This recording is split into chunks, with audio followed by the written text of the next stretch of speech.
귀중한 자료일수록 대중들이 더 만나기 힘든 상황들인데 이런 것들을 새로운 다음 세대들이 어떻게 만나는 게 좋을까, 도서관이 변화하면서 새롭게 어떤 식으로 고문서 수장고를 일반인들과 학생들에게 관계를 맺어줄 것이냐에 대한 고민이 컸던 것 같아요.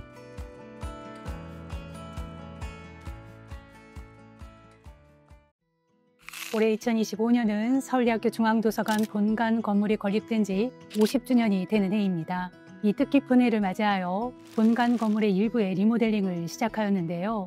이 리모델링의 설계를 맡아주신 김영수 건축사님과 함께 신규로 조성될 공간에 대해 알아보는 시간 갖도록 하겠습니다. 안녕하세요. 안녕하세요. 작년에 저희 서울대학교 중앙도서관 설계 공모에서 1등으로 당선하셨어요. 8월 29일이었을 거예요. 발표하시는 날이. 아직도 생각이 나는데 어떻게 예상하셨나요? 참여했던 훌륭한 건축 사무소들이 많아서 이건 쉽지 않겠다라는 생각을 했던 것 같아요. 그럼에도 최고의 지성들이 모이는 장소고 또 그곳에 최고의 지식들이 축적된 공간을 부분적으로라도 설계를 할 수 있다는 게 기쁘면서도 부담을 가졌던 프로젝트인 것 같습니다. 중앙도서관 건물은 관악 캠퍼스를 조성할 때부터 관악 캠퍼스의 정중앙에 9,000평의 어마어마한 규모로 만든 거예요. 그래서 이 건물이 갖고 있는 이 특징, 이런 것들이 늘 궁금했어요. 단일 건축물로서의 건축적 특징도 있겠으나 이 중앙도서관 같은 경우는 전체 캠퍼스 마스터 플랜상에서의 생각도 굉장히 중요하다고 봅니다. 대지가 가진 경사 위에 다른 건축물과의 관계, 그 다음에 전체적인 캠퍼스의 동선과의 관계, 이 모든 것들이 고려돼서 중앙도서관이 계획되었다는 게 굉장히 중요한 포인트일 것 같고요. 건축물 외관이 갖고 있는 파사드에서 각 창호마다 갖고 있는 도출된 차양 같은 요소가 굉장히 단순하지만 기능적으로는 빛을 컨트롤하고 외부에서는 빛과 그림자를 통해서 되게 깊이감 있는, 입체감 있는 형상들을 시간에 따라서 되게 다양한 이미지로 만들어내고 있거든요. 그리고 그 요소는 또 프리캐스트 콘크리트라는 건축적인 구법들이 또 적용된 상황이기도 하고요.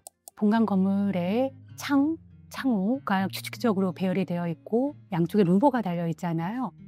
너무 멋있어요. 사실 저는 뭔가 지식의 창의 느낌도 있고 비상의 날개의 느낌도 있고 분명히 그런 요소들이 굉장히 매력적이고, 개인적으로 좋아하는 도서관의 공간은 3층 공간에 건축물의 좌측과 우측을 연결하는 통로의 공간들이 있어요. 캠퍼스의 좌측과 우측을 이제 연결하는 동선이기도 하고, 그 다음에 4층에 주출입구로 접근하는 램프가 있는 공간이기도 하죠. 그 공간이 어떻게 보면 일상적인 건축물을 접근하는 방식과는 좀 다르죠. 건축물을 관통하면서 다른 영역들을 연결시켜주고 또 그 연결 통로에서 건축과도 또 연결시켜주고, 다만 아쉬운 점은 그 통로가 단순하게 기능을 하고 있는 부분들이 좀 있지만 그것들이 좀 변화해서 내부 공간과 더 관계를 맺을 수 있으면 정말 좋은 건축적인 공간이 될 수 있겠다는 생각도 하거든요. 저도 가끔 그 터널이 아쉽다는 생각을 했던 게 뭔가 서점이라든지 이런 것들이 조성돼서 중앙도서관의 기능과 관련된 다양한 상점들이 들어오면 어떨까라는 생각은 좀 해봤었습니다. 맞습니다. 터널이 단순하게 터널로서의 기능만 하는 것이 아니라 그 터널 속에서 도서관이 갖고 있는 어떤 매력적인 프로그램들이 그 터널과 직접적으로 관계할 수 있으면 훨씬 더 자연스럽게 도서관으로 유입될 수 있는 방법이 되기도 하고요. 언젠가는 저 부분도 더 적극적으로 개선될 거라고 생각을 하고 저는 그 공간들이 너무 좋은 것 같습니다. 이번에 도서관 프로젝트 마치시면서 공부 많이 하셨을 것 같은데 도서관에서 가장 중요한 공간은 뭐라고 생각을 하세요? 공간을 지정하기는 좀 애매할 것 같아요. 시대의 변화에 따라서 도서관이 추구하는 가치에 따라서 중요도의 가치는 좀 많이 달라지겠죠. 제가 개인적으로 좋아하는 공간들은 조금 더 명확한 기능보다는 기능이 없는 조금 퍼블릭한 공간들을 선호하는 것 같아요. 경우에 따라서는 뭐 식당이 될 수도 있고요. 그냥 홀이 될 수도 있고요. 카페가 될 수도 있고.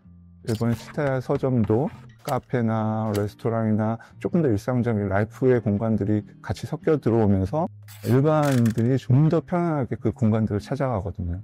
어쩌면 꼭 책을 읽지 않아도 일상적으로 편하게 찾을 수 있는 공간들이 도서관 기능 내에서 좋게 자리 잡고 있을 때 도서관 이외의 다른 요소들이 도서관과 잘 결합되어 있을 때 더 적극적으로 그 장소를 찾아가는 것 같거든요.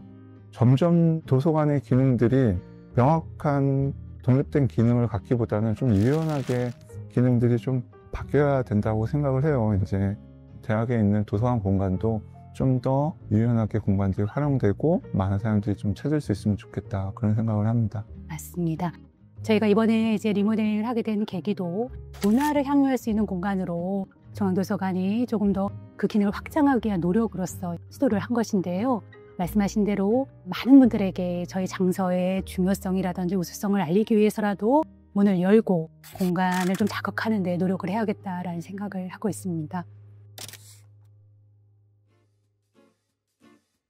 이번에 리모델링 맡아주신 공간은 크게 3가지 영역으로 구분이 됩니다. 첫 번째는 고문원 보이는 수장고, 두 번째는 서울대인 아카이브, 세 번째는 빛의 길인데요. 이 3가지 영역에 대해서 설명해 주시면 어떨까요?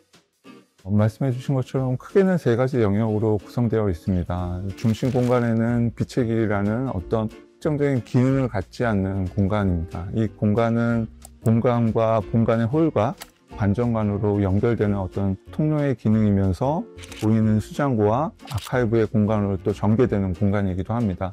비워진 라운지와 같은 홀과 같은 성격으로서 조금 더 다양한 기능들을 필요에 의해서 수용하기도 하고 그 공간 속에서 각각 개별적 공간으로 자연스럽게 넘어갈 수 있게 중간 단계의 영역이라고 좀 보고 있고요. 저희가 큰 제스처보다는 작은 빛의 라인을 통해서 그 공간의 관계성을 좀 만들어주고 있고요. 빛의 길은 진리는 나의 빛이라는 서울대학교를 대표하는 문구를 삭정해서 만든 것이죠. 세속적인 명예나 이익이 아니라 진리를 너의 빛으로 생각하고 가라라고 했다면 그 빛은 외부에서 오는 강렬한 빛이 아니라 내 내면에서부터 우러나오는 은은한 그러나 아주 깊이 있는 그 빛이어야 될 텐데 이걸 건축학적으로 어떻게 구현하실까 궁금했어요. 말씀하신 것처럼 어떤 상징적인 의미들을 그 속에 내포할 수 있으면 좋겠다. 그 빛이 말씀하신 것처럼 대단하고 강렬하게 자기가 발광하면서 보여줄 빛은 아니라고 생각했던 것 같아요. 그냥 무심결에 느껴질 수 있을 정도. 이 공간이 강하게 드러나기보다는 은은하게 배경처럼 받쳐주고 다른 공간들이 더 두드러질 수 있으면 좋겠다. 그냥 그 빛의 길이 그런 역할을 할 수 있었으면 좋겠다 생각했던 것 같습니다. 그 다음에 보이는 수장고의 영역 같은 경우에는 도서관이 변화하면서 새롭게 어떤 식으로 고문서 수장고를 일반인들과 학생들에게 관계를 맺어줄 것이냐에 대한 고민이 컸던 것 같아요.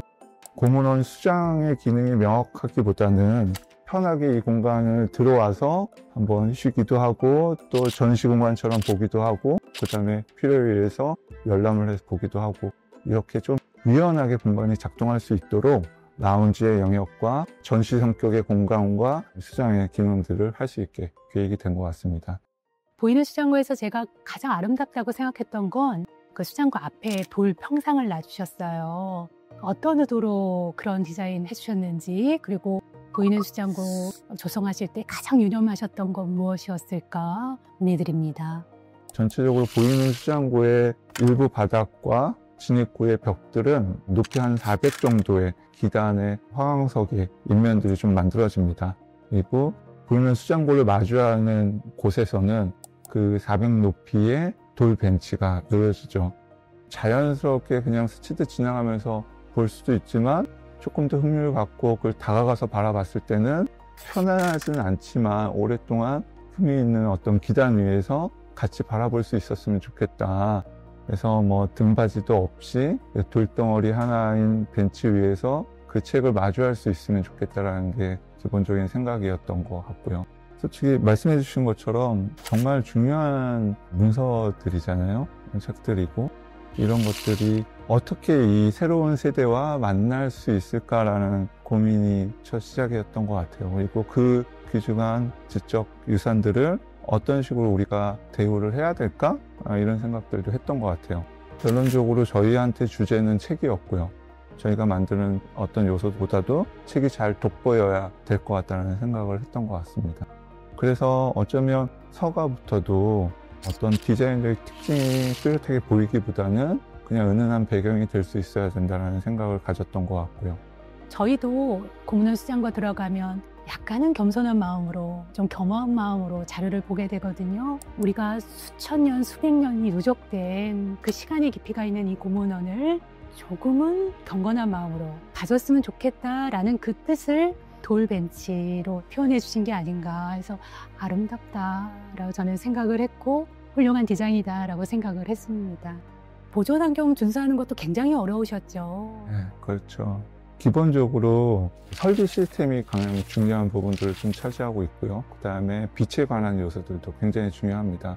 오랜 고문서 같은 경우는 빛의 조도량과 관련돼서 또 그것들이 또 지속성을 가져야 되기 때문에 그런 조도량에 대한 계산도 저희가 좀 철저하게 좀 진행을 했던 것 같고요. 그 다음에 습도나 이런 것들을 조절할 수 있는 공조 시스템과 벽체의 조수 패널들이나 이런 것들을 전체적으로 적용을 하면서 훌륭한 공간들로 만들어 왔던 것 같습니다. 서울대학교는 한국기록문화재의 역사에서는 전무후무한 곳이에요. 저희 중앙도서관은 한국 최대의 근대문화원 소장기관인데요. 재미있는 것이 책의 운명이라는 게 있어요. 책은 가치가 있으면 있을수록 일반인들이 못 봐요.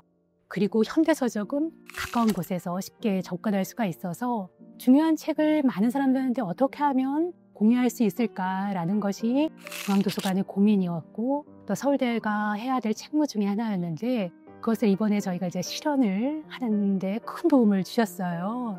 훨씬 좋은 상태에서 저희가 수장대 공문원이 오랫동안 유지될 수 있으리라고 생각을 하고 있습니다. 아카이브의 공간 역시도 특징적으로 박완서 작가님의 공간들, 서가 부분을 재현하면서 선배들의 삶의 공간도 조금 더 깊이 있게 자연스럽게 흘러들어갈 수 있도록 그렇게 계획을 한 것 같습니다. 현장 공모 당시에 다른 팀에서는 실내 정원을 만든 분이 없으셨어요. 박완서 아카이브 옆에 실내 정원을 만들어 오셨고 특히 평상을 통해서 서재를 구현하겠다라고 아이디어를 주셨어요. 그 뜻을 한번 여쭤보고 싶어요. 박완서 작가님의 서재를 좀 공부하면서 굉장히 어떤 부분에서는 검소하시고 단순한 공간 자체에서 정말 많은 것들을 만들어내셨다라는 느낌들을 받았어요. 그리고 집에서 꽃을 가꾸시거나 정원을 꾸미시는 일들을 했다라는 자료들을 보면서 그 정원의 공간들이 같이 구현돼야 선생님의 공간이 잘 이해될 수 있겠다라는 생각을 했던 것 같습니다. 그리고 텐마루를 적용한 것 자체는 저희가 그 공간을 그냥 전시장의 한 공간처럼 쓱 보고 지나가지 않았으면 좋겠다라는 생각이었어요. 텐마루처럼 앉아서 내가 그 공간 안에 있는 것처럼 한편 좀 느꼈으면 좋겠고 또 그 옆에 있는 정원을 보면서 이런 공간과 이런 요소들 하나만으로도 정말 좋은 작업들이 만들어질 수 있다는 것들을 경험할 수 있었으면 좋겠다라는 생각을 했던 것 같습니다. 김영선 선생님은 바쁜 시간에도 아치홀까지 갔다 와 주셨잖아요. 보신 결과 너무 소박하죠. 네. 저도 너무 놀랐어요. 우리가 훌륭한 창작물을 만들기 위해서는 대단한 인풋이 필요한 게 아니라 내 주변을 잘 가꾸고 내가 갖고 있는 것의 소중함을 알고 이런 것들이 중요하지 않은가. 그런 것들을 잘 표현해 주셨다는 생각이 들어서 서울대 아카이브에서 아주 중요하게 얘기해야 될 공간이 아닌가라는 생각을 하였습니다. 올해 오픈이 되면 서울대 학생뿐만 아니라 일반인도 올 텐데요. 새 영역 중에 여기는 꼭 와주셨으면 좋겠다라는 곳이 있다면 어디가 있을까요? 개인적으로는 모든 공간을 다 와주셨으면 좋겠고요. 그렇습니다. 모든 공간이 각각 개별적인 어떤 성격들을 갖고 있기 때문에 그런 것들을 충분히 느껴주셨으면 좋을 것 같고요. 그 중에서도 하나를 꼽자면 결국 보이는 수장고가 되지 않을까라는 생각을 합니다. 그 이유는 귀중한 자료일수록 대중들이 더 만나기 힘든 상황들인데 이런 것들을 새로운 다음 세대들이 어떻게 만나는 게 좋을까 수장고가 그런 기능에 좋은 시도를 하고 있다고 생각을 하고요. 그래서 그런 공간을 좀 경험해보고 다른 공간들도 이런 관점에서 우리가 생각해 볼 필요가 있겠다 이걸 느낄 수 있으면 좋을 것 같습니다.